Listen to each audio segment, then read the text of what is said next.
नमस्कार विद्यार्थी मित्रांनो, आजच्या या व्हिडिओमध्ये आपण इयत्ता 9ची भूगोल या विषयाची द्वितीय सत्र परीक्षेची प्रश्नपत्रिका पाहणार आहोत। जर तुम्ही या प्रश्नपत्रिकेचा सराव चांगल्या प्रकारे केला तर येणाऱ्या भूगोलच्या पेपरमध्ये तुम्हाला सुद्धा चांगले मार्क मिळतील याची गॅरंटी आम्ही देतो। आणि E2 एज्युकेशन टीमतर्फे तुम्हाला शुभेच्छा तुमच्या येणाऱ्या भूगोलच्या पेपरसाठी। जर तुम्ही आपल्या चॅनलवर नवीन असाल तर प्लीज चॅनलला सबस्क्राईब करा। आपण 1K सबस्क्रायबर्सच्या खूप जवळ आलो आहे आणि या व्हिडिओला एक लाईक करून तुम्हाला ही व्हिडिओ कशी वाटली प्लीज आम्हाला कमेंट सेक्शनमध्ये सांगा।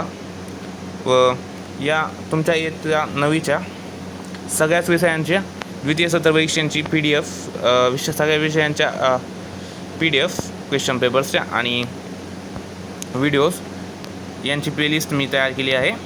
यांची लिंक तुम्हाला मी डिस्क्रिप्शनमध्ये प्रोव्हाइड करतो, तिथून तुम्ही ते बघू शकता। व आमच्या चॅनलवर याच प्रकारचे व्हिडिओज येत असतात, तर प्लीज सबस्क्राईब करा व या व्हिडिओला आपल्या मित्रांसोबत शेअर करा। हे सगळे तुम्हाला जे पण प्रश्न दिसतात हे सगळे इम्पॉर्टंट प्रश्न आहे। जर याच प्रकारचे तुम्ही 3-4 प्रश्नपत्रिका सॉल्व केल्या तर तुम्हाला नक्कीच चांगले मार्क मिळतील। परत एकदा E2 एज्युकेशन तर्फे तुम्हाला